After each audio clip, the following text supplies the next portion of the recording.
الحمد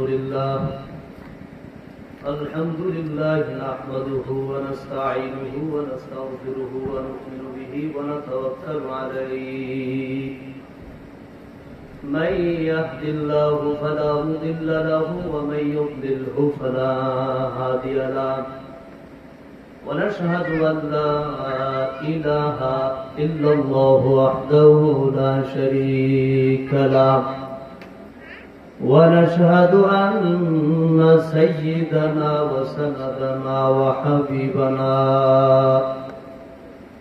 وحبيب ربنا وطبيبنا وطبيب قلوبنا ومولانا محمدا عبده ورسوله صلى الله تعالى عليه وعلى آله وأصحابه وبارك وسلم تسليما كثيرا الذي أرسله الله تعالى بالحق بشيرا ونذيرا وداعيا إلى الله بإذنه وسراجا منيرا أما بعد فأعوذ بالله من الشيطان الرجيم بسم الله الرحمن الرحيم قل إن كنتم تحبون الله فاتبعوني يحببكم الله ويغفر لكم ذنوبكم والله غفور رحيم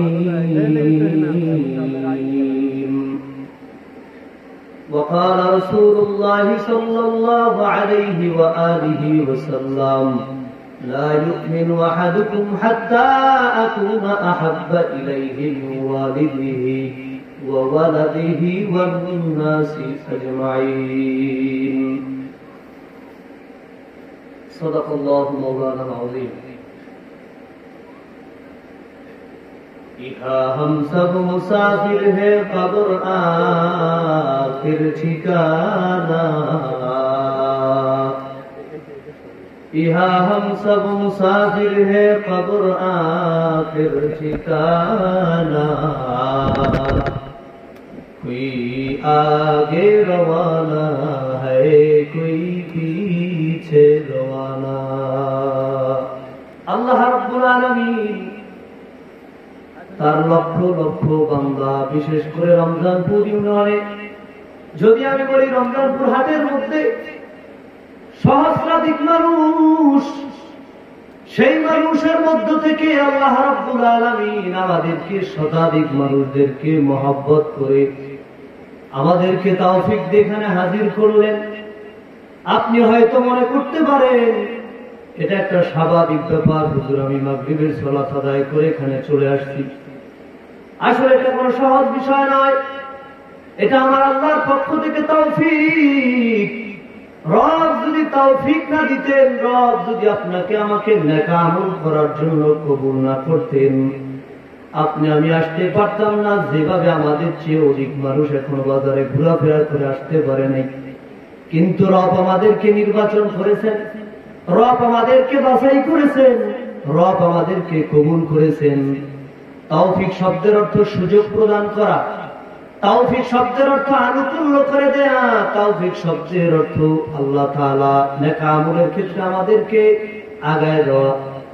রব আমাদেরকে দিয়ে নেক আমল করাবেন, এই জন্যই রব আমাদেরকে মাহফিলের প্যান্ডেলে এনেছেন। আল্লাহর একান্ত মহব্বত ছাড়া নেক আমলের পথে আসা সম্ভব নয়, ঠিক নেই? আল্লাহ রাব্বুল আলামিন বলেন ওয়া তৌফিকি ইল্লা বিল্লাহ ওয়া তৌফিকি إلا بالله عليه توكلت وإليه أنيب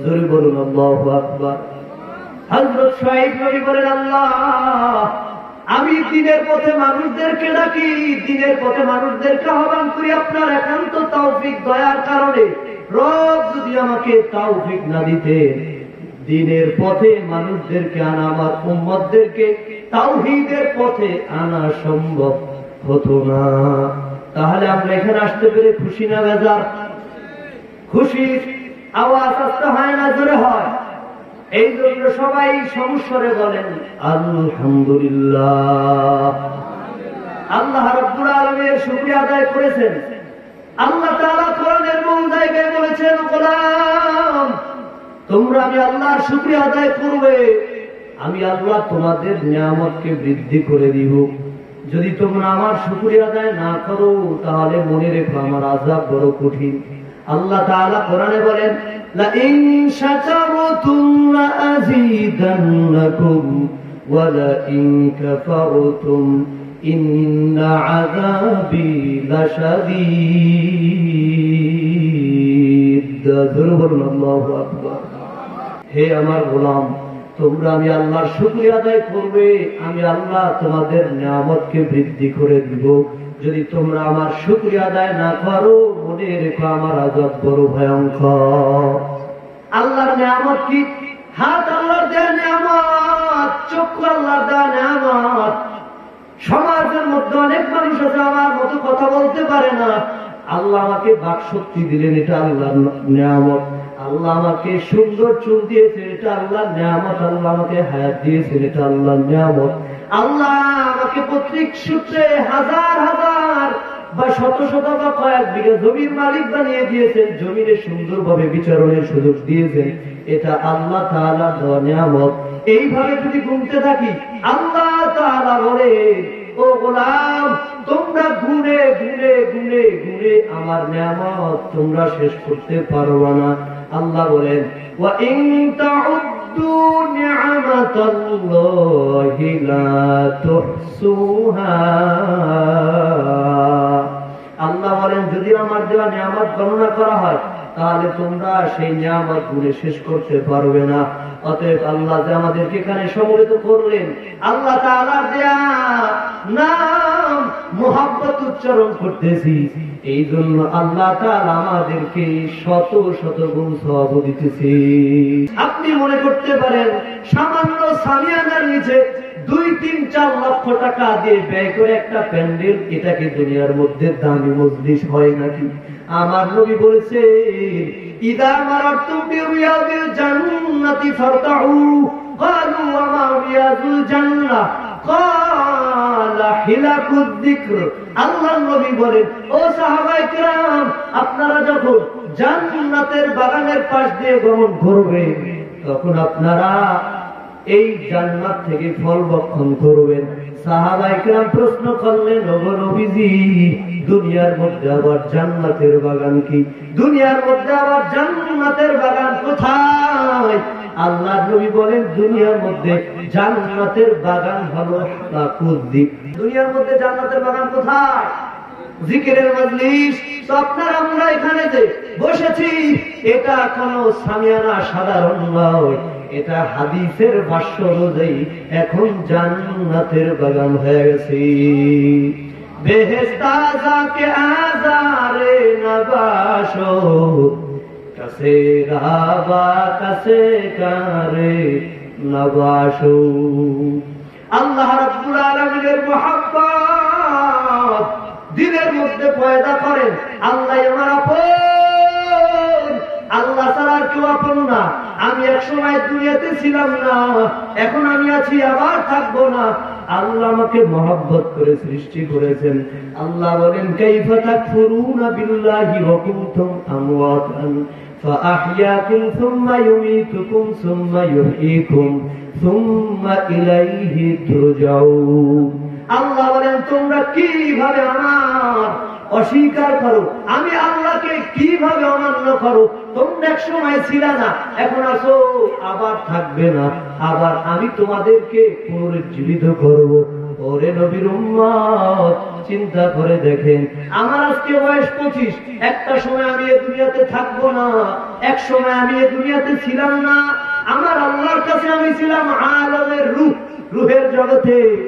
আবার আমি এখন আলমের দুনিয়ার জগতে আছি। আবার আলমে বারজাখ, কবরের জগতে চলে যাব। আবার আলমে আখিরাত, ওই আখিরাতের জগতে আমাদের উঠতে হবে কি হবে না?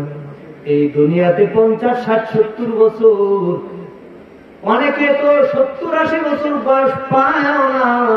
আল্লাহ যাদেরকে যে হায়াত দেন, এই তো সামান্য সময়। এই সময়টাকে যদি আল্লাহকে আমরা ভুলে যাই, আমাদের কপাল হবে মন্দ। আল্লাহ রাব্বুল আলামিন সারা পৃথিবীতে কত মাখলুকাত বানিয়েছেন। কানাডীয় বিজ্ঞানীগণ গবেষণা করে বলেছেন, আল্লাহর মাখলুকাতের সংখ্যা 90 লক্ষের উপরে। কয় লক্ষ?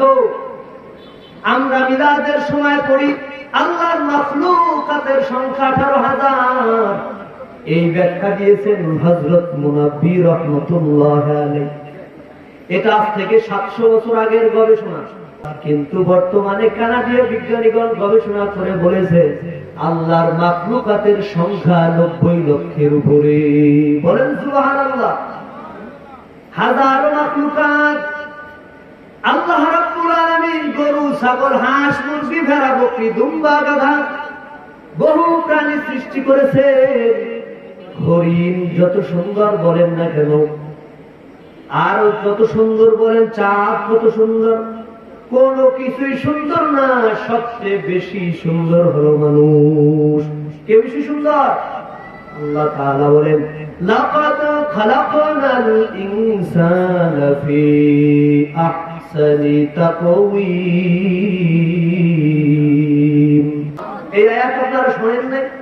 ইমাম সাহেব হুজুর নামাজে পড়েন, ওয়াত্তিনি ওয়াজ্জাইতুন ওয়া তুরি সিনিন ওয়া হাযাল বালাদিল আমিন, লাকাদ খালাকনাল ইনসানা ফি আহসানি তাকওয়িম। জোরে বলুন আল্লাহু আকবার। আল্লাহ বলেন, আমি পৃথিবীতে যত মাখলুকাত আছে, সব মাখলুকাতের চেয়ে আমি আল্লাহ মানুষকে সুন্দরতম সুঠাম গঠনে সৃষ্টি করেছি। কাকে সৃষ্টি করছে? মানুষকে।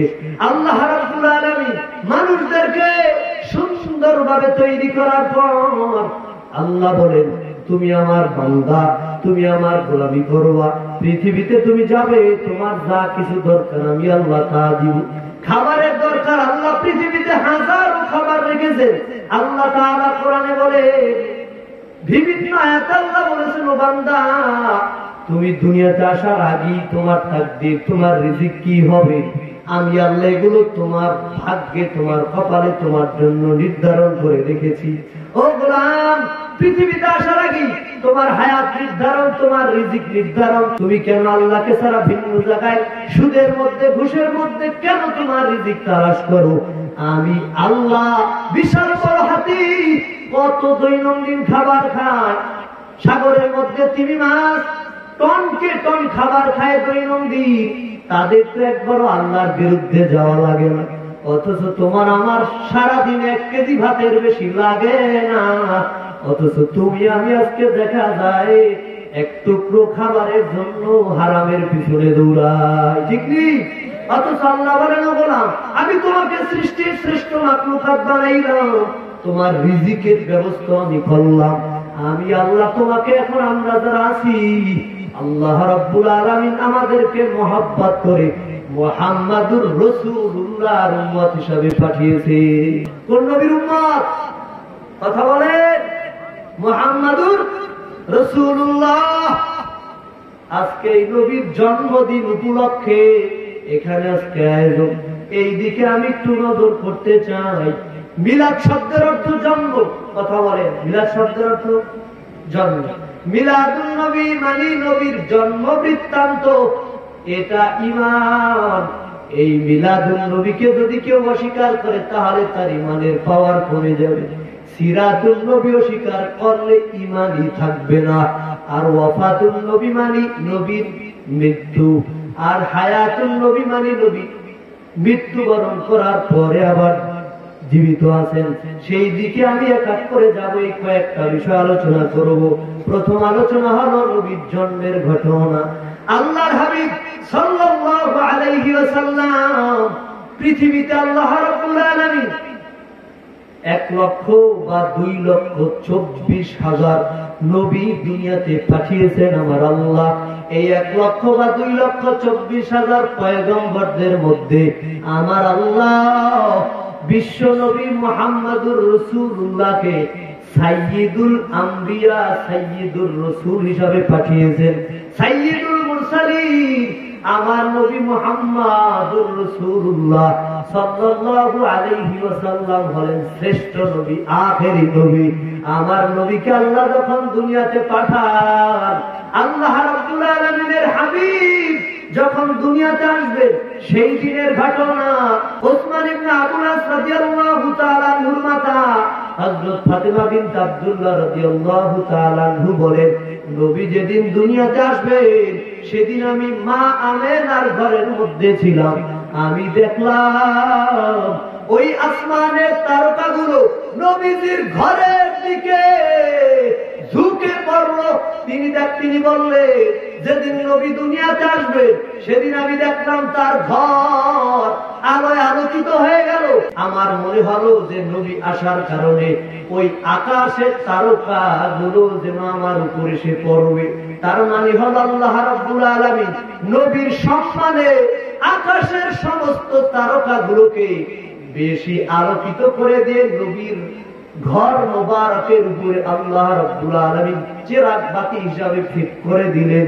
আল্লাহ রাব্বুল আলামিনের হাবিবের সম্মানে আল্লাহ রাব্বুল আলামিন যে নূর, যেই আলো, যেই তারকার আলো দিলেন, সেই তারকার আলোর ব্যাখ্যায় লেখা হয়েছে আল্লাহ রাব্বুল আলামিন এই আলোকে প্রকাশিত করার মাধ্যমে বুঝাই দিলেন নবীর মাধ্যমে গোটা পৃথিবী থেকে শিরক এবং বেদাতের অমানিসা দূর হবে। পৃথিবীর বুকে কালেমার আওয়াজ, তাওহীদের আওয়াজ পতপত করে উঠবে। ঠিক নেই?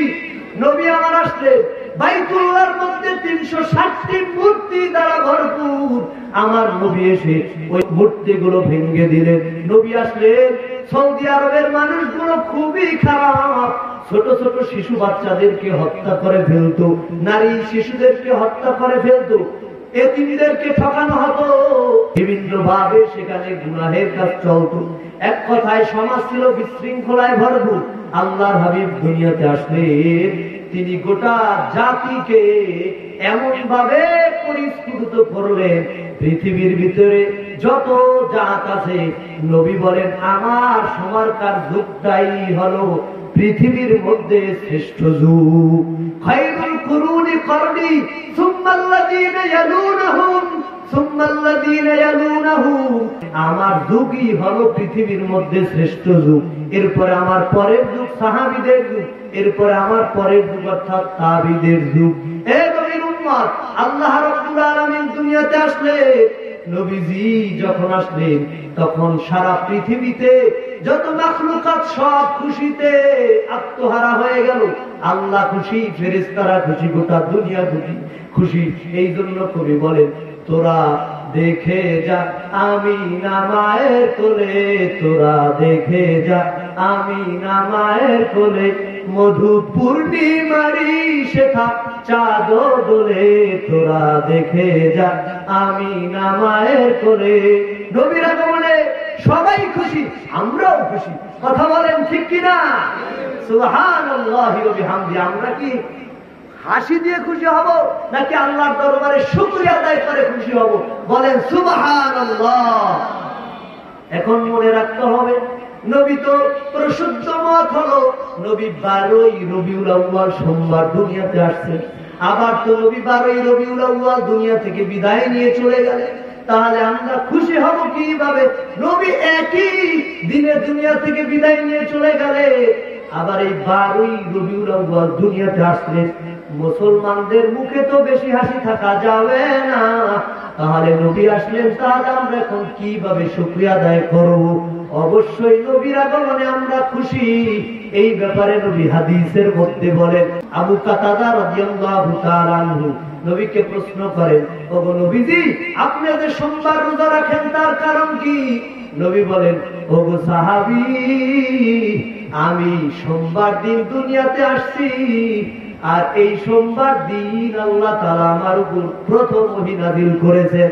অতএব আমার নবী তার জন্মদিন পালন করেছেন রোজা রেখে। আমাদেরকেও সোমবার দিন রবিউল আউয়াল মাসে রোজা রেখে খুশি পালন করতে হবে। রাজি আছেন তো ইনশাআল্লাহ? নবীর জিসম মোবারক, নবীর শরীর মোবারক কেমন ছিল? হযরতে আবু হুরায়রা 5374টি হাদিস বয়ান করেছেন। যত সাহাবীরা হাদিস বয়ান করেছে তার ভিতর হযরত আবু হুরায়রা সবচেয়ে বেশি হাদিস বয়ান করেছেন। আবু হুরায়রা রাদিয়াল্লাহু তাআলা আনহু বলেন, মা রাআইতু শাইআন আহসানা মিন রাসূলিল্লাহি সাল্লাল্লাহু আলাইহি ওয়াসাল্লাম কাআন্না আশ-শামসা তাজরি ফি ওয়াজহিহি।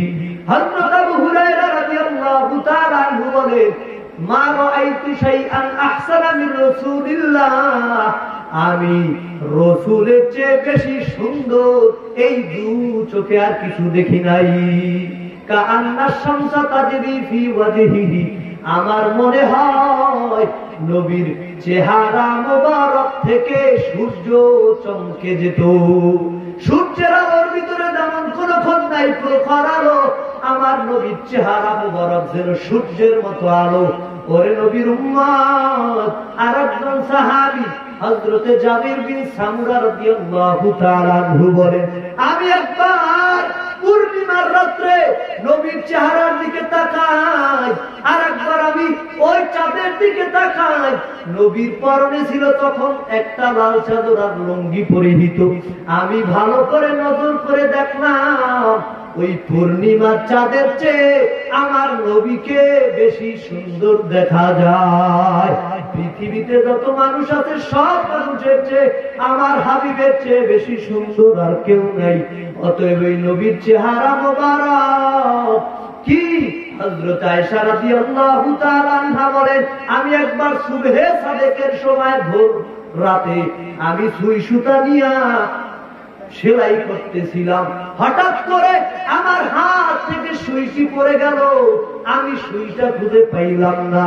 আমার নবী যখন আমার কামরা তথা হুজরাত মুবারকে যখন ঢুকলেন, নবীর চেহারা মোবারকের আলোতে আমি সেই সুইটি খুঁজে পেলাম। সুবহানাল্লাহ। আল্লাহর হাবিব সাল্লাল্লাহু আলাইহি ওয়াসাল্লামের শরীর মুবারকের চেয়ে সুন্দর আর চেহারার কারণে এর নবীর উম্মতের দল মিলাদুন নবী অবশ্যই মানতে হবে, অস্বীকার করা যাবে না। মিলাদুন নবী যারা অস্বীকার করবে তাদের ঈমানের পাওয়ার কমে যাবে। আমার নবীর আগমনে গোটা বিশ্ব খুশিতে ভরপুর। এবার আসেন সিরাতুল নবী শব্দ শোনেন কি শোনেন নাই? শুনছে? সিরাতুল নবী, সিরাত মানি পথ, সিরাত মানি রাস্তা, সিরাতুল নবী মানি রাসূলের সম্পূর্ণ জীবনী, রাসূলের মক্কি জীবন, রাসূলের মাদানী জীবন, রাসূল করিম সাল্লাল্লাহু আলাইহি ওয়াসাল্লামের জন্ম থেকে মৃত্যু পর্যন্ত গোটা জীবন ইতিহাসকে বলা হয় সিরাত। সিরাতুল নবী নিয়ে লিখেছেন যে সকল কিতাব, প্রাচীন কিতাব আছে, ইবনে ইসহাক, ইবনে হিশাম, সেই কিতাবগুলো আপনারা কিনে কিনে পড়বেন। আধুনিক যুগে যে সকল সিরাতের কিতাব আছে, এক নাম্বার হলো আর রাহিকুল মাকতুম। আল্লামা শফিউর রহমান মুবারকপুরী রহমাতুল্লাহ আলাইহি লিখছেন, নবীর শানে লেখা সিরাতের কিতাব নবীর রহমত, নবীর শানে লেখা সিরাতের কিতাব যেই ফুলের সুবাসে গোটা জাহান মাতোয়ারা। লিখেছেন আশরাফ আলী থানভী রহমাতুল্লাহ আলাইহি। নবীর শানে লেখা সিরাতের কিতাব সিরাতুল আম্বিয়া, সিরাতুল রাসূল, সিরাতুল মুস্তাফা। এই কিতাবগুলো বাজার থেকে কিনে যখন পড়বে, নবীর ওফাতের ঘটনা গত রাত্রে আজকে বয়ান করব এই উদ্দেশ্য নিয়ে গত রাত্রে পড়ছিলাম। নবীর ওফাত শরীফের ঘটনা পড়ে দেখলাম আমার চোখ দিয়ে পানি বের হয়ে গেল। এই জন্য আল্লাহওয়ালাদের কিতাব, নবীর শানের কিতাবগুলো বাজার থেকে কিনে কিনে পড়বেন। যদি পড়েন নবীর মহব্বতে যদি একবার চোখের পানি পড়ে যায়, আল্লাহর নবী বলেন, মান বাকা মিন খাশিয়াতিল্লাহ হারামাল্লাহু তিলকাল আইনা আলান নার। জাহান্নামের ভয়ে যদি কোনো বান্দার চোখের পানি পড়ে যায়, তার জন্য জাহান্নামের আগুন হারাম। ওগো নবীর উম্মতেরা, হয়ে আজি দিশাহারা, কোরআন হাদিসের চলো যখন যাহা চায় মনে, নবী বিনে কে তরবে পুলসিরাত মিজানে, নবী বিনে কে তরবে পুলসিরাত মিজানে। চলো চলো চলো মুমিন চলো নবীর সন্ধানে, নবী বিনে কে তরবে পুলসিরাত মিজানে, নবী বিনে কে তরবে পুলসিরাত মিজানে। নবী আমার জীবন ভরে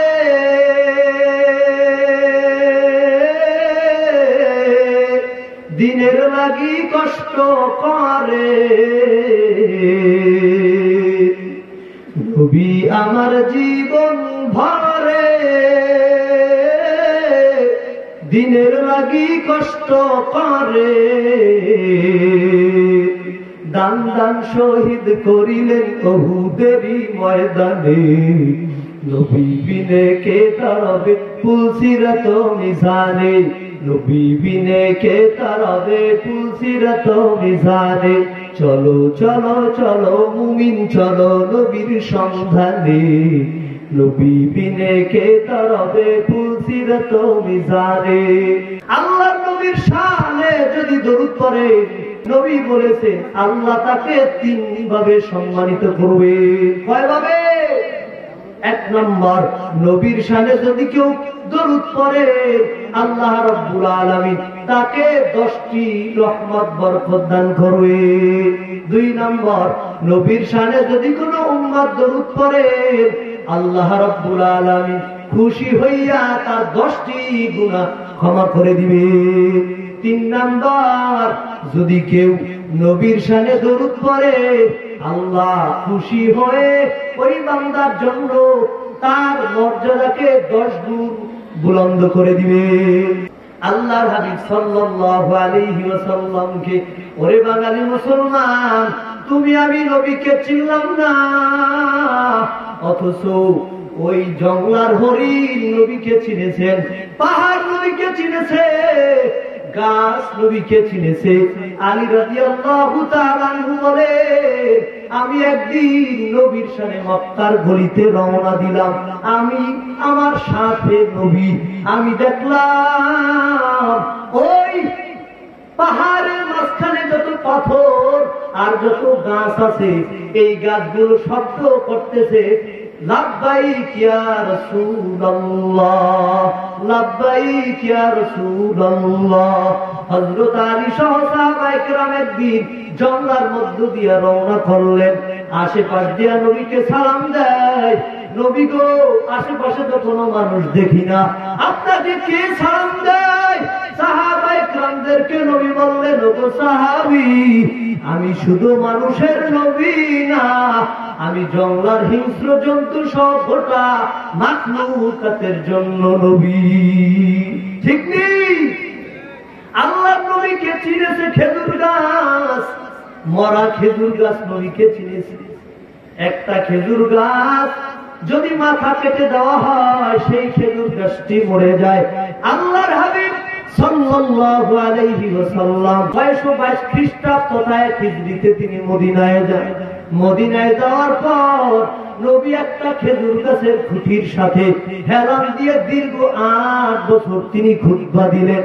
দীর্ঘ 8 বছর পরে একজন আনসারী সাহাবী তিনি বললেন, ওগো নবীজি, আপনি একটা খুঁটির সাথে খেজুর গাছের হেলান দিয়ে খুতবা দেয়, আমরা চাই আপনার জন্য ভালো মানের একটা মিম্বার বানিয়ে দিতে। নবী বললেন, ঠিক আছে যাও। নবীর অনুমতি ক্রমে ওই আনসারী মহিলা সাহাবী তার ছেলেকে দিয়ে তিন তাকওয়ালা উন্নত মানের একটা মেম্বার নিয়ে আসলেন। নবীজি জুমার দিন ওই মেম্বার খানাকে জুমার দিন রাখলেন। এই দীর্ঘ 8 বছর যেই খেজুর গাছের খুঁটির সাথে হেলান দিয়া খুতবা দিলেন, ওই টুকরাটাকে নবী মেহরাবের দিকে সরায় রাখলেন। নতুন মেম্বারের উপর নবী দাঁড়িয়ে খুতবা দিবেন।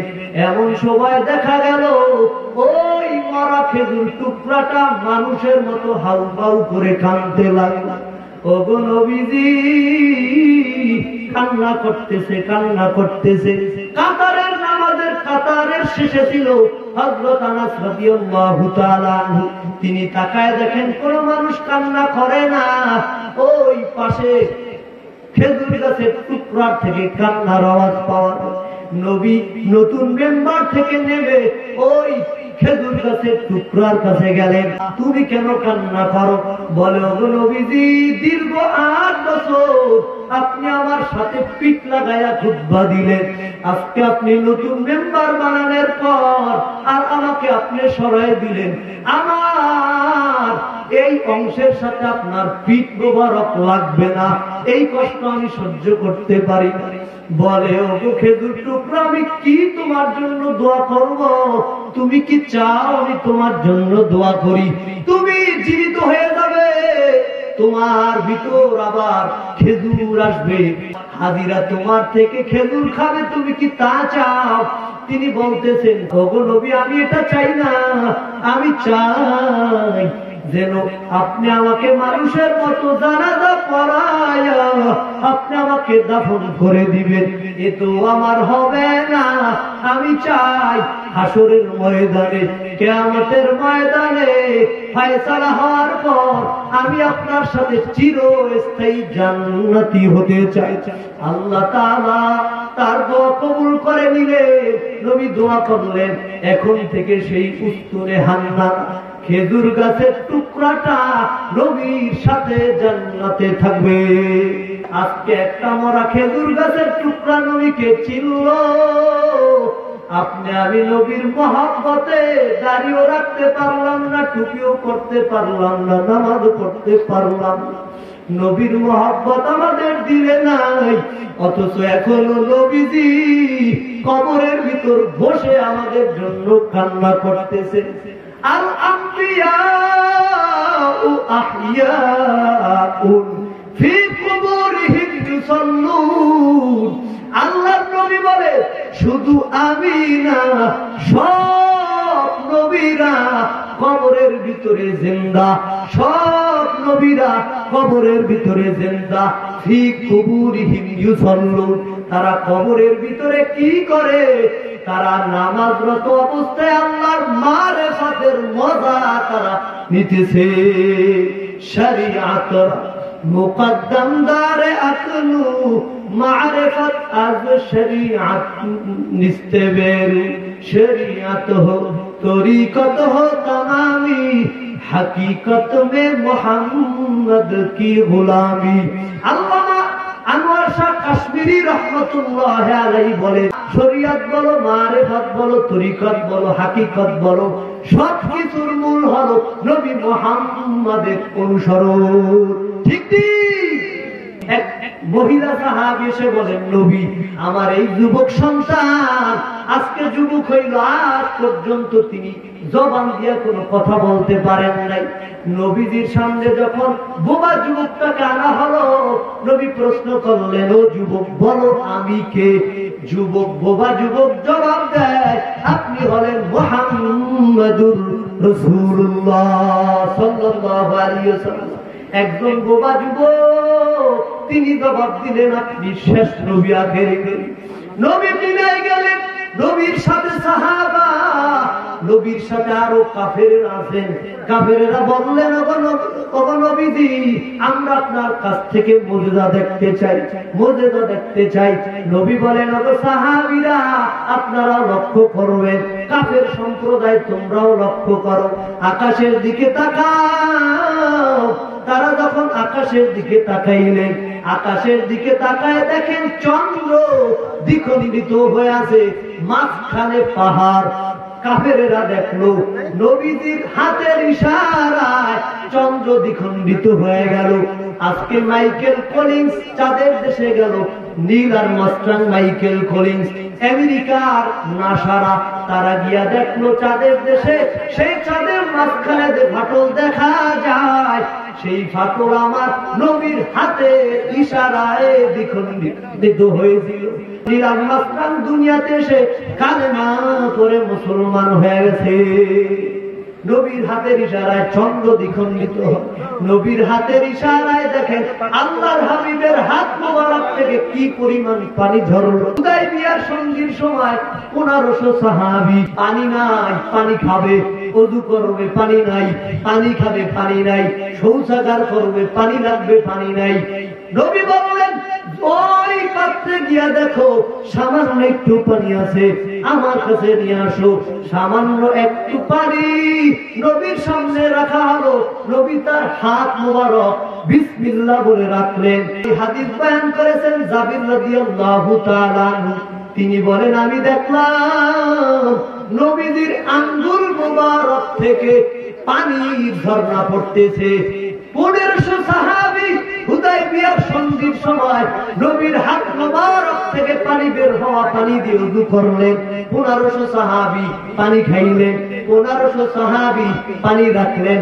জাবির রাদিয়াল্লাহু তাআলা আনহু বলেন ওই দিন যদি আমরা 1 লক্ষ সাহাবী থাকতাম, ওই 1 লক্ষ সাহাবীও ওই পানি ব্যবহার করতে পারতাম। মদিনা যাইতে পারলাম না, মদিনা দেখতে পারলাম না, মদিনা নাম কত মধুর, মদিনা আর যে কত দূর, মদিনা নাম কত মধুর, মদিনা আর যে কত দূর, সেই মদিনার পথের ধুলি আমি মাপতে পারলাম না, মদিনা যাইতে পারলাম না, মদিনা দেখতে পারলাম না। মদিনা যাইতে মন চায় কি চায় না? মদিনায় যাওয়ার জন্য টাকা লাগে না, প্লেনে উঠা লাগে না। যদি আল্লাহর রাসূলের প্রকৃত আশিক হও, চোখ বন্ধ করে মদিনায় যাইবে, হজ করে আবার চোখ বন্ধ করে বাংলাদেশে চলে আসবে। জালালউদ্দিন সুয়ুতী রাহমাতুল্লাহ আলাইহি তিনি তার খাদেমকে বললেন, ও খাদেম আমি একটা শর্ত দিতে পারি, এই শর্ত মতো যদি তুমি চলো তাহলে আমি তোমাকে বাইতুল্লাহ গিয়ে হজ করে নিয়ে আসতে পারবো। হুজুর তো প্রতি বছর বাইতুল্লাহ যায়, খাদেমের কপালে বাইতুল্লাহ যাওয়া জোটে না। হযরত জালালউদ্দিন সুয়ুতী বলেন একটা মাত্র শর্ত, আমি যতদিন দুনিয়াতে বেঁচে আছি এই পর্যন্ত তুমি আমার এই কারামাত মানুষের কাছে বয়ান করবা না। খাদেম বলে ঠিক আছে হুজুর, আমি আপনার এই কারামত আপনার জীবদ্দশায় বয়ান করব না। খাঁটি যারা ওলি হয় তারা কারামত বয়ান করে না, মারা যাওয়ার পরে তাদের কারামত প্রকাশ পায়। আল কারামাতুল আউলিয়া হাক্কুন, ওলিদের কারামত সত্য। আহলে সুন্নাত ওয়াল জামাতের আকীদা, যারা এই আকীদা বিশ্বাস করবে না তারা ভ্রান্ত, তারা ভ্রান্ত, তারা ভ্রান্ত। আহলে সুন্নাত ওয়াল জামাতের আকীদা হলো আউলিয়া কিরামদের কারামত সত্য। জালালউদ্দিন সুয়ুতীর কথা মতো তার খাদেম মেনে নিলেন যে হুজুর হ্যাঁ আমি আপনার জীবদ্দশায় কারামত বয়ান করব না। জালালউদ্দিন সুয়ুতী রাহমাতুল্লাহ আলাইহি বলেন, ওগো খাদেম আপনি এখন চোখ বন্ধ করবেন, যখন আমি চোখ খুলতে বলবো তখন আপনি চোখ খুলবেন। তিনি তখন চোখ বন্ধ করলেন, খাদেমও চোখ বন্ধ করলেন। দুইজনে খাদেম তিনি কিতাবে লিখেছেন আমি মাত্র 27 কদম হাঁটলাম। এবার বলেন জালালউদ্দিন সুয়ুতী, ও খাদেম তুমি চোখ খুলো। 27 কদম হাঁটার পরে তিনি দেখলেন তিনি বাইতুল্লাহ তিনি পৌঁছায় গেছে। কয় কাজ? 27 কাজ। জালালউদ্দিন সুয়ুতী তিনি যার তাফসিরে জালালাইন লিখছেন, কওমি মাদ্রাসা আলিয়া মাদ্রাসায় পড়ানো হয়। জালালউদ্দিন সুয়ুতী রহমাতুল্লাহি আলাইহি হজ পালন করলেন, খাদেম হজ পালন করলেন। এবার খাদেমকে বলে, ও খাদেম তুমি কি চাও, আমার সাথে তুমি কি মিশরে যাবা নাকি একা একা তুমি আসবা মিশরের মানুষের সাথে? তিনি বললেন, না হুজুর, আমি আপনার সাথেই মোবারক পথে যেতে চাই। তিনি খাদেমকে বললেন, চোখ বন্ধ করো। ওখানে তিনি লিখছেন, আমি মাত্র 7 কদম দিয়ে দেখলাম আমি আবার বাইতুল্লাহ থেকে মিশরে চলে এসেছি। এটা কারামত। এটা কি কারামত? নবীদের থেকে মুজিজা প্রকাশ পায়, ওলিদের থেকে কারামত প্রকাশ পায়। দুনিয়াতে যারা ওলি তাদের উপর আল্লাহ নাযিল করেন ইলহাম, তাদের উপর আল্লাহ নাযিল করেন ইলহাম, তাদের উপর আল্লাহ নাযিল করে ইলহাম। খাঁটি আল্লাহ ওয়ালাদের কাষ্ঠ অন্তর খোলা, তারা এখানে বসে গোটা দুনিয়াকে দেখতে পায়। দলিল আল্লাহর নবী বলেন, ইত্তাকু ফিরাসাতাল মুমিন ফাইন্নাহু ইয়ানজুরু বিনুরিল্লাহ। ও সাহাবায়ে কেরাম, তোমরা আল্লাহর ফেরাসত অন্তর্দৃষ্টিকে ভয় করো, আল্লাহর অন্তর্দৃষ্টিতে ভয় করো, কারণ আল্লাহর অন্তর্দৃষ্টি হলো আল্লাহর নূর। কার নূর? আল্লাহর নূর। এটা অর্জন করতে হলে 3 ক্লাস। কয় ক্লাস? 3 ক্লাস। 1 নাম্বার মুজাহাদা, 2 নাম্বার মুরাকাবা, 3 নাম্বার হলো মুশাহাদা। ফজরের নামাজের জন্য শীতকালে কষ্ট করে মসজিদে আসতে হবে, এর নাম মুজাহাদা। নামাজ পড়ার পর আল্লাহর সামনে বেশি বেশি জিকির করতে হবে, নামাজের পর ইশরাক করতে হবে, নামাজের পর চারটে নামাজ পড়তে হবে, এর নাম হলো মুরাকাবা। দীর্ঘদিন মুরাকাবা করার পর এরপরে দেখবেন মুশাহাদা। যেদিকে তাকাইবেন সেখানেই দেখবেন আমার আল্লাহ। ফাআইনামা তুওয়াল্লু ফাতাম্মা ওয়াজহুল্লাহ। আল্লাহ বলেন, তোমরা যেদিকেই মুখ ফিরাও সেখানেই আল্লাহ। আপনি তাকাইলে দেখেন গাছ, আপনি তাকাইলে দেখেন বক, আপনি তাকাইলে দেখেন সামিয়ানা, কিন্তু যারা আল্লাহ ওয়ালা তারা যেদিকে তাকায় সেদিকেই দেখে আমার আল্লাহ।